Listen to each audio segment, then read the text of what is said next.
खबरों का सारथी।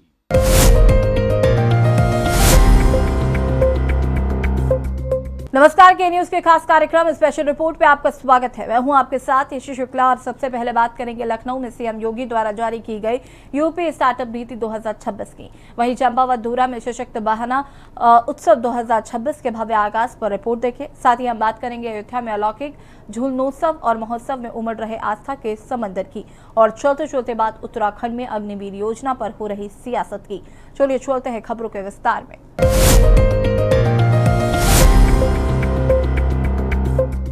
उत्तर प्रदेश को $1 ट्रिलियन की अर्थव्यवस्था बनाने की दिशा में लखनऊ के लोक भवन में एक बड़ा कदम उठाया गया। यूपी स्टार्टअप इकोसिस्टम इवेंट 2026 में मुख्यमंत्री योगी आदित्यनाथ ने उत्तर प्रदेश स्टार्टअप नीति 2026 पुस्तिका का विमोचन किया और स्टार्टअप मिशन पोर्टल का शुभारंभ किया। 107 स्टार्टअप्स और 9 इंक्यूबेटर्स को करोड़ों की प्रोत्साहन राशि बांटी गई, लेकिन इस तकनीकी और युवाओं के मंच से सीएम योगी ने अपने विरोधियों पर भी तरकश के तीखे तीर चलाए। आखिर क्या रहा इस कार्यक्रम में खास, देखें रिपोर्ट में।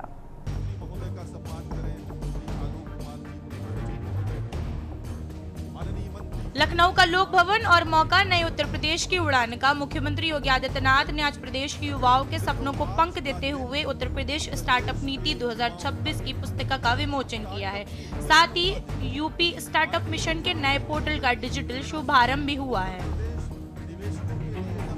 मंच से सीएम योगी ने 107 स्टार्टअप को 3.42 करोड़ रुपए से अधिक और 9 इंक्यूबेटर्स को 1.79 करोड़ रुपए की प्रोत्साहन राशि वितरण की है। साथ ही सरकार का संदेश साफ है, यूपी अब सिर्फ जॉब सीकर नहीं बल्कि जॉब क्रिएटर तैयार कर रहा है। सीएम योगी ने बताया है कि युवाओं की आइडिया को अवसर, इनोवेशन और प्रोत्साहन, स्टार्टअप को समर्थन देकर उत्तर प्रदेश अब जॉब सीकर से जॉब क्रिएटर बनने की नई संस्कृति को गति दे रहा है। नए विचार, नए उद्यम और नए उद्यम, नए रोजगार, यही नए उत्तर प्रदेश की पहचान है। यूपी स्टार्टअप मिशन के साथ हम सब जुड़ने के लिए यहां पर एकत्र हुए हैं। मित्रों, जब हम भारत के अंदर स्टार्टअप इकोसिस्टम की बात करते हैं, 2017 के पहले की क्या स्थिति थी और आज पूरे देश के अंदर जब हम नजर डालते हैं तो आज आपको भारत के अंदर एक व्यापक बदलाव देखने को मिलता है। मुझे याद है 2014 के पहले देश में मात्र 500 स्टार्टअप थे और आज पूरे देश के अंदर अब देखेंगे इनकी संख्या बढ़कर के 2.5 लाख से ऊपर है। एक स्टार्टअप इकोसिस्टम देश के अंदर स्वतःस्फूर्त भाव के साथ भारत के युवाओं की उन सपनों की उड़ान को एक स्पीड देता हुआ दिखाई देता है। और यही स्थिति भारत की सबसे बड़ी आबादी का और सबसे बड़ी यंग वर्कफोर्स की स्टेट उत्तर प्रदेश की भी थी। नई स्टार्टअप नीति 2026 के तहत युवाओं को 20,000 प्रति माह निर्वाह भत्ता, 15 लाख तक सीड फंड और डीप टेक स्टार्टअप के लिए लखनऊ व नोएडा के डीप टेक यू हब बनाने का भी बड़ा ऐलान किया है। लेकिन विकास के इन मंचों से सीएम योगी ने विपक्ष पर राजनीतिक हमला करने का मौका भी नहीं गंवाया है। विरोधी खेमे पर तरकश के तीर चलाते हुए सीएम योगी ने साफ किया है कि 2017 से पहले यूपी में युवाओं के भविष्य के साथ खिलवाड़ होता था और सरकारें भ्रष्टाचार में डूबी थी। लेकिन आज पारदर्शी व्यवस्था से 9 लाख से अधिक युवाओं को नौकरियां और लाखों स्टार्टअप खड़े हो रहे हैं। 2017 से पहले उत्तर प्रदेश क्या था? ना पहचान थी, ना युवाओं के पास रोजगार के अवसर। पहले नौकरियों की वसूली होती थी। आज उत्तर प्रदेश न सिर्फ युवाओं को देश भर में अवसर दे रहा है, बल्कि विदेशी कंपनियां और देश भी हमारे युवाओं का लोहा मान रहे हैं। 8 यूनिकॉर्न हैं और आज यहां पर हम लोगों ने उत्तर प्रदेश की स्टार्टअप पॉलिसी के अंतर्गत 107 स्टार्टअप्स को हम विभिन्न प्रोत्साहन के साथ यहां पे जोड़ रहे हैं। यूपी की इसी पॉलिसी के अंतर्गत 9 इंक्यूबेटर को भी यहां पे प्रोत्साहन प्राप्त हो रहा है और यूपी स्टार्टअप नीति के अंतर्गत हम 12 नए इंक्यूबेटर्स को भी यहां पर आज मान्यता प्रदान कर रहे हैं और मुझे प्रसन्नता है कि यूपी स्टार्टअप इकोसिस्टम के जितने भी हमारे अन्य स्टेक होल्डर हैं उन सबको आज यहां पर हम लोगों के द्वारा विभिन्न प्रकार से गठित जो हमारी यहां पर कमेटियां हैं, उनके सदस्य हैं, उन सब के साथ जोड़ने के साथ ही यहां पे सेंटर ऑफ एक्सीलेंस से जुड़े हुए प्रतिनिधिगण और यूपी के अलग अलग क्षेत्र में अलग अलग स्टार्टअप के माध्यम से क्या कुछ वहां पर उनके द्वारा नया कार्य किया जा रहा है, इन सबको भी हमें देखने सुनने का अवसर प्राप्त हो रहा है। 2027 से पहले सीएम योगी का ये दावा जियो और युवा वोटर बैंक साधने के लिए रणनीति माना जा रहा है। नीति, नियत और निर्वेश की इस त्रिवेणी संगम में सीएम योगी ने अपने विरोधियों को साफ संदेश दिया है कि यूपी का युवा अब रुकने वाला नहीं है। साथ ही उत्तर प्रदेश में इनोवेशन और टेक्नोलॉजी का नया हब बनने के लिए योगी सरकार पूरी ताकत झोंक चुकी है।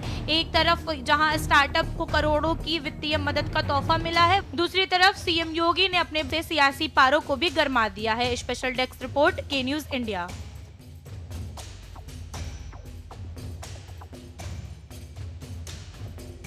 चंपावत जिले के सीमांत और सुदूर क्षेत्र धूरा में मातृशक्ति का एक अद्भुत और भव्य संगम देखने को मिला। मौका था मुख्यमंत्री सशक्त बहना उत्सव 2026 का, जहां राज्य के मुख्यमंत्री पुष्कर सिंह धामी खुद पहुंचे और बहनों के सम्मान व स्वावलंबन को लेकर कई बड़े और ऐतिहासिक ऐलान किए। उत्तराखंड के ग्रामीण आजीविका मिशन के जरिए किस तरह प्रदेश की लखपति दीदियां राज्य की अर्थव्यवस्था का नया आधार बन रही है और सीएम धामी का ये धूरा दौरा पहाड़ी क्षेत्रों के विकास के लिए कितना अहम है, देखिए धूरा चंपावत से हमारी खास रिपोर्ट। उत्तराखंड का सुदूरवर्ती इलाका धूरा, जहां की रामलीला मैदान आज तक ऐतिहासिक पल का साक्षी बना। सशक्त बहना उत्सव 2026 के मंच पर जब मुख्यमंत्री पुष्कर सिंह धामी पहुंचे तो स्थानीय महिलाओं ने पारंपरिक तरीके से और आत्मीयता के साथ उनका स्वागत किया। रक्षाबंधन के त्योहार के ठीक पहले आयोजित इस उत्सव का मुख्य उद्देश्य राज्य की मातृशक्ति को आत्मनिर्भर बनाना और स्वयं सहायता समूहों द्वारा तैयार स्थानीय उत्पादों को बेहतर बाजार उपलब्ध कराना है। सीएम धामी ने कहा, हमारी सरकार का मुख्य लक्ष्य उत्तराखंड की मातृशक्ति को आत्मनिर्भर बनाना है। चाहे लखपति दीदी योजना हो, हाउस ऑफ हिमालय याज ब्रांड हो या फिर स्वयं सहायता समूहों को बाजार से जोड़ना। हुकुमदा को हमारे यहाँ की जो भट्ट की चुड़कानी है, गहत की दाल है, यहाँ को खाणो है और यहाँ का हमारा पल्यो है झोली भात ये सब जो है टेलीविज़न में देखते हैं हम लोग इनको। आप मोबाइल खोलोगे तो ये और हमारी आदरणीय भाभी जी, इनकी श्रीमती जी, दोनों एक साथ कि कुंवर जी आज क्या खाओगे आज मैंने मूली की खिचवानी बनाई है ये तो कहते हैं बहुत अच्छा है। और ये ककड़ी का हमारा जो है रायता है जिसमें सरसों पड़ी हुई है, ऐसे ही बोलते हैं ना हुकुमदा। देखो मुझे सब याद है आप क्या क्या बोलते हो। हमारे हुकुमदा हैं ये, अब मनोज कलाकोटी, यहाँ पर मुकेश महारानाथ जी, हमारे शंकर पांडे जी, संजय जोशी जी, सतीश पांडे जी, बगोली जी, हेमा दीदी, निर्मल मेहरा जी, हमारे पांडे जी मंदिर समिति के पूर्णागिरी माँ का जो है आशीर्वाद लेकर हमेशा हमारे बीच में आते हैं। एक माँ का जो है वस्त्र लेकर वहाँ से उनके स्मरण को हम लोग नमन करते हैं। हमारी बहन जी वहाँ पर किरण देवी जी, और अब मैं नाम किस किस का लूँ, सभी हमारे जो है यहाँ पर सतीश हमारे पांडे जी। हमारी बहनें आज न सिर्फ अपने परिवार की आर्थिक रीढ़ बन रही हैं, बल्कि राज्य की आजीविका को भी नई रफ्तार दे रही हैं। मुख्यमंत्री ने इस अवसर पर स्पष्ट किया है कि सशक्त बहना उत्सव केवल एक आयोजन नहीं, बल्कि ग्रामीण अर्थव्यवस्था को मजबूती देने का एक बड़ा आंदोलन बन चुका है। धूरा में लगाए गए विभिन्न स्टॉलों पर स्थानीय ऐपड़ कला, हस्तशिल्प कला और पहाड़ी मसाले, जैविक अनाज एवं स्वयं सहायता समूहों द्वारा तैयार राखियों को प्रदर्शित किया गया। राज्य सरकार ने हाउस ऑफ हिमालयाज और हिलॉन्स ब्रांड के जरिए इन स्थानीय उत्पादों को राष्ट्रीय और अंतर्राष्ट्रीय बाजारों तक पहुंचाने का जो ढांचा तैयार किया है, उसका असर अब दूर दराज के गांवों में भी दिखने को मिला है। पहली बड़ी ढेर सारी सबन बधाई दी, बहुत शुभकामनाएं। और साथ में मैं भगवान निकट उन्होंने प्रार्थना करती कि यो पवित्र त्यौहार तुम सभी के जीवन में सुख समृद्धि फल स्वास्थ्य और ढेर सारी शुभकामनाएं लेवे रहो। और जब मैं देहरादून से आज चल रहा था तो बहुत मौसम खराब था, बहुत मौसम खराब था। इतने मौसम खराब थे, बहुत बरखा बरखा, बादल है बादल चारों तरफ हैं, अड़बड़ाहट बादलन की, और या पुजन पुजन की होगी बीज होगी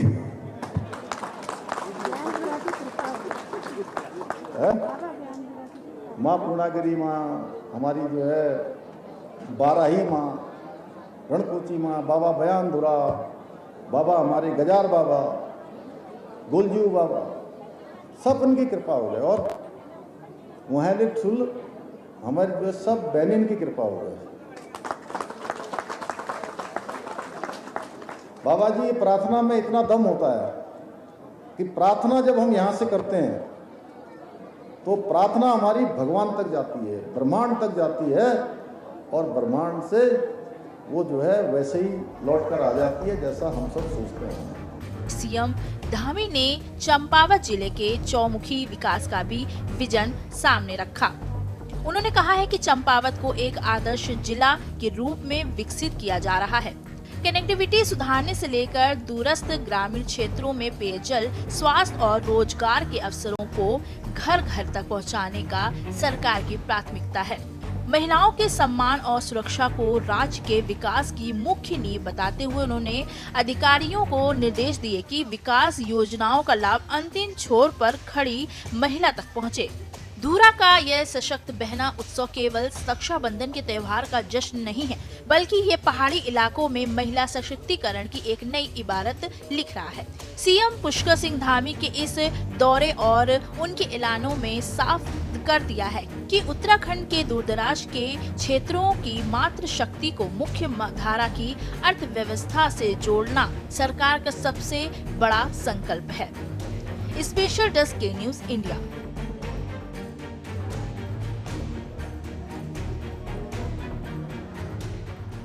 यहाँ रुकेंगे एक छोटे से ब्रेक के लिए, चलो हाजिर होते हैं।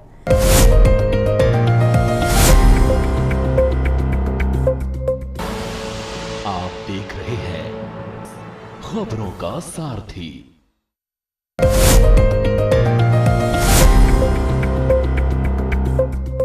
रामनगरी अयोध्या इस समय भक्ति, उल्लास और अलौकिक आनंद में सराबोर है। मौका है भगवान श्री राम के पावन झूलनोत्सव का। इस बार का झूलनोत्सव बेहद खास और ऐतिहासिक है, क्योंकि इतिहास में पहली बार प्रभु श्री राम अपने भव्य और दिव्य नवनिर्मित मंदिर में विराजमान होकर झूला झूल रहे हैं। देश विदेश से लाखों राम भक्त इस अलौकिक पल के साक्षी बनने अयोध्या पहुंचे। बारिश की बूंदें भी भक्तों की आस्था को डिगा नहीं पा रही हैं। आइए आपको ले चलते हैं अयोध्या के इस पावन उत्सव के बीच। देखिए रिपोर्ट। रामनगरी अयोध्या, जहां की हवाओं में इस वक्त सिर्फ और सिर्फ राम का नाम गूंज रहा है। सदियों से लंबे इंतजार के बाद पहला ऐतिहासिक मौका है जब मर्यादा पुरुषोत्तम भगवान श्री राम अपने दिव्य और नवनिर्मित मंदिर में झूलन उत्सव का आनंद ले रहे हैं। अयोध्या का हर कोना, हर मंदिर, हर श्रद्धालु इस समय भक्ति से उद्विग्न नजर आ रहा है। अखिल भारतीय अखाड़ा परिषद के राष्ट्रीय प्रवक्ता, साधु संत और हजारों श्रद्धालुओं ने पीठ के पीठाधीश्वर श्री महंत अवधेश दास जी के पावन सानिध्य में भगवान के दिव्य स्वरूप के दर्शन किए और झूले का आनंद लिया। कब तक चलता झूला गुरुदेव? झूला सावन शुक्ल पक्ष एकादशी से शुरू होता है जो पूर्णमासी तक चलता है। यही परंपरा यहाँ की रही है समय से। क्या संदेश देना चाहेंगे अयोध्या वासियों को? यही संदेश है कि प्रभु राम जी का झूलन उत्सव जो है वो धूमधाम से मनावे और प्रभु राम के जीवन में जो शांति और जो मर्यादा उनके जीवन में थी उस शांति को अपनावें और मर्यादा को अपनावें और जो प्रेम उन्होंने जनता को दिया वो प्रेम भी वो जनता के बीच में बांटने का काम किया। संतों का कहना है कि ये केवल एक त्योहार नहीं बल्कि सनातन संस्कृति के विजय और पुनर्जागरण का प्रतीक है। नवनिर्मित मंदिर में भगवान श्री राम का झूला झूलना हर राम भक्त के मन को सुकून और आनंद दे रहा है। आप सभी को झूलन महोत्सव की बहुत बहुत हार्दिक शुभकामनाएं। यह झूलन महोत्सव प्रतिवर्ष भांति इस वर्ष मनाया जा रहा है। हमारे आचार परंपरा के अनुसार गीत भजन लिखे हुए पद गाए जा रहे हैं। हर स्थान में भव्यता दिव्यता के साथ झूलन महोत्सव का कार्यक्रम मनाया जा रहा है। महाराज जी, अब की बार पहली बार ऐसा जो रामलला भी झूला झूल रहे हैं राम मंदिर में, उस पर क्या कहेंगे? बड़ी हर्ष उल्लास की बात है। रामलला अपने स्थान में विराजमान हैं, झूलन महोत्सव का कार्यक्रम हो रहा है। इससे प्रसन्नता की क्या बात होगी। अयोध्या के हर मंदिरों में खुशहाली है, हर जगह पे खुशहाली है। यहाँ के जो राम भक्त आ रहे हैं उनसे क्या अपील करना चाहेंगे, क्या संदेश देंगे? अयोध्या में जो राम भक्त आ रहे हैं उनसे इतना ही कहना है, भगवान का दर्शन करें, अयोध्या को स्वच्छ और सुंदर बनाए रखें, गंदगी कृपा करके न फैलाएं तो उचित है। कहते हैं जब आस्था सच्ची हो तो कुदरत का हर मिजाज एक वरदान बन जाता है। अयोध्या में लगातार हो रही झमाझम बारिश भी भक्तों के उत्साह को कम नहीं कर सकती है। वहीं बारिश की बूंदों के बीच श्रद्धालु अपने आराध्य के दर्शन के लिए डटे रहे। ऐसा लग रहा है कि मानो प्रकृति स्वयं झमाझम बरसकर रामलला का अभिषेक कर रही हो और इस उत्सव में अपना योगदान दे रही हो। अयोध्या का ये झूलन उत्सव सिर्फ एक धार्मिक आयोजन नहीं बल्कि भक्ति, सब्र और आस्था की जीत का जश्न है। बारिश भले ही थम जाए लेकिन राम भक्तों के दिल में जल रही भक्ति की लौ कभी कम नहीं होगी। नवनिर्मित मंदिर में प्रभु रामलला का ये पहला झूलन उत्सव युगों युगों तक याद रखा जाएगा। अयोध्या से आई इन तस्वीरों ने साबित कर दिया है कि राम नाम का रंग सबसे पक्का होता है, जिसे बारिश की बूंदें भी धुंधला नहीं कर सकती हैं। स्पेशल डेस्क के न्यूज इंडिया। देश की सैन्य भर्ती व्यवस्था में बड़ा बदलाव लाने वाली अग्निवीर योजना को लागू हुए 4 साल से ज्यादा का वक्त हो गया है और इस योजना के तहत युवाओं को सेना, नौसेना और वायुसेना में 4 साल का सेवा का मौका मिल रहा है। चयनित अग्निवीरों को इस दौरान सैन्य प्रशिक्षण के साथ निर्धारित वेतन और अन्य सुविधाएं भी दी जा रही है। धामी सरकार इसे युवाओं के लिए सैन्य प्रशिक्षण और रोजगार का नया अवसर बता रहे हैं। दरअसल अग्निवीर युवाओं के भविष्य को सुरक्षित और बेहतर बनाने की दिशा में धामी सरकार ने बड़ा कदम उठाया। वहीं इस मुद्दे पर सियासत बयानबाजी भी तेज हो गई है। देखिए रिपोर्ट। देवभूमि उत्तराखंड में जैसे जैसे समय बीतता हुआ 2027 की ओर जा रहा है, वैसे ही सरकार के सामने बड़ी चुनौतियां भी मुंह बाए खड़ी हुई हैं। हाल ही में धामी कैबिनेट में अग्निवीर योजना के पहले बैच में आ रहे जवानों के लिए अग्निवीर डेडिकेट सेल का प्रस्ताव पास कर दिया गया है, जिसमें सरकार का दावा है कि कोई भी जवान बेरोजगार नहीं रहेगा, उसको प्राथमिकता से लिया जाएगा। वहीं पूर्व सैनिकों का मानना है कि सरकार को तत्काल अग्निवीर योजना को बंद कर देना चाहिए या फिर सरकार को इसको लेकर बड़ी संख्या में आ रहे जवानों को सरकारी नौकरी देने का वादा करे, ताकि आगे भी देश के युवाओं में फौज में जाने का जज्बा बना रहे, जिसको लेकर अब एक बार फिर तमाम विपक्षी दलों ने अग्निवीर योजना को लेकर सरकार पर हल्ला बोला है। किस तरह की तैयारी क्या थी? देखिए, पूरे देश के जितने हमारे सैनिक देश की सेवा में लगे हैं उसमें से हर 5वां सैनिक उत्तराखंड का है, देवभूमि का है। हर परिवार से सेना का यहाँ पर रिश्ता है और रिश्ता आज का नहीं है, पीढ़ी दर पीढ़ी है।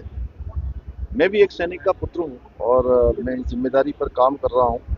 तो जो अग्निवीर सेल हमने बनाया है उसके पीछे हमारा उद्देश्य है कि जितने भी अग्निवीर देश की सेवा करके वापस आएंगे उन सभी को किसी न किसी रूप में यहाँ पर आगे भी काम मिले, आगे भी जो उनकी सेवाएं वो जारी रहे। मुख्यमंत्री धामी जी, आज आपने कम से कम मेरे इस वक्तव्य के बाद कम से कम मुंह तो खोला, नहीं तो मैं अतीत से लेकर अब तक कई बार आपको कई मौकों पर ललकार चुका हूं, लेकिन हमेशा आपकी चुप्पी सामने आई, लेकिन इस मौके पर आपने पहली बार जुबान खोली है।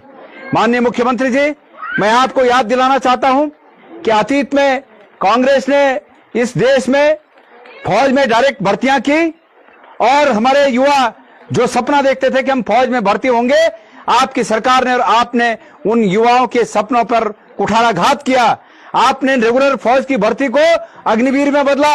अभी भाई हमारे कंडारी जी यहां से बोल रहे थे कि आज भी हमारे सीडीएस जो उस समय के थे बिपिन रावत जी के हेलीकॉप्टर का क्रैश आज भी निश्चित रूप में संदेहों में बना हुआ है। कैबिनेट कमेटी में घोषणा करी गई कि अग्निवीर जो 31 दिसंबर को 4 साल पूरा करके आ रहे हैं, उनमें 75% जो आर्मी में रिटेन नहीं होंगे, उनको उत्तराखंड सरकार किस प्रकार से ट्रांजिशन के जरिए दूसरे एम्प्लॉयमेंट में रोजगार देगी या उनका भविष्य बनाएगी। इस प्रयास को हमारे मुख्यमंत्री श्री पुष्कर सिंह धामी जी, जो खुद यंग भी हैं, एक सैनिक पुत्र भी हैं और सेना की प्रक्रियाओं को समझते हैं, उन्होंने जो प्रयास शुरू करे, सबसे पहले इस पे सोच योजना बनाने पे, उसके बाद में योजना की घोषणा 17 अप्रैल को करी गई और अब उस पे नोटिफिकेशन कल की कैबिनेट कमेटी की मीटिंग में निकाल दिया गया। ये बड़ा पॉजिटिव और प्योर वो कार्रवाई है जो हर सैनिक, हर युवा सेना में नौकरी कर रहे जो आज बॉर्डर में बैठे हैं अग्निवीर, उनका उत्साह बढ़ाने के लिए। रिक्रूटमेंट होता था हमारा, वो 9 महीना होता था। अब अग्निवीर आज की डेट पर यूनिट में जाता है और अग्निवीर यूनिट में अग्निवीर के साथ आपसी भेदभाव भी एक प्रकार का होना शुरू हो जाएगा कि ये रेगुलर है पहले वाला और ये अग्निवीर है। अब ये देखिए, अग्निवीर जो है, अग्निवीर 3 साल जब अग्निवीर को हो जाएगा तो वो चौथे साल में ये महसूस करना शुरू कर देगा कि 1 साल मेरा रह गया है और मेरे को तो अब घर जाना है। तो इस संबंध में एक तो उसका मेंटली थोड़ा जो है अफेक्ट पड़ जाएगा कि भाई मेरे को तो घर जाना है, और वो जो है काम करने में उतनी रुचि नहीं दिखलाएगा। साथियों, जैसा कि आपको मालूम है, 2022 में जो अग्निपथ योजना जिसके तहत अग्निवीर की भर्ती 4 साल की जा रही है, उसके विरोध में हम 2022 से ही थे। उसी टाइम हमारे शीर्ष नेता राहुल गांधी जी ने बोल दिया था कि ये जो नीति है वो देश के हित में नहीं है और हम इसके खिलाफ है और इसको बंद करने के लिए पूरा आंदोलन, देशव्यापी आंदोलन करेंगे। उसी के तहत उत्तराखंड कांग्रेस की तरफ से पूर्व सैनिक विभाग ने एक राज्यव्यापी आंदोलन के तौर पे इसको लिया है।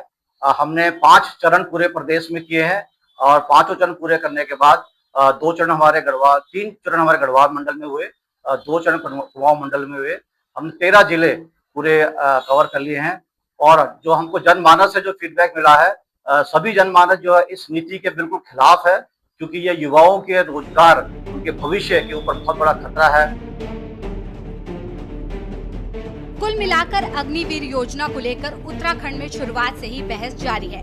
सरकार का तर्क है कि ये योजना सेना को युवा और फिट बनाएगी, साथ ही युवाओं को अनुशासन, कौशल और देश सेवा का अनुभव देगी। रिटायरमेंट के बाद अग्निवीरों के लिए केंद्र और राज्य सरकार अर्धसैनिक बलों और निजी क्षेत्र में आरक्षण की घोषणाएं भी की गई हैं, ताकि उनके भविष्य को सुरक्षित किया जा सके।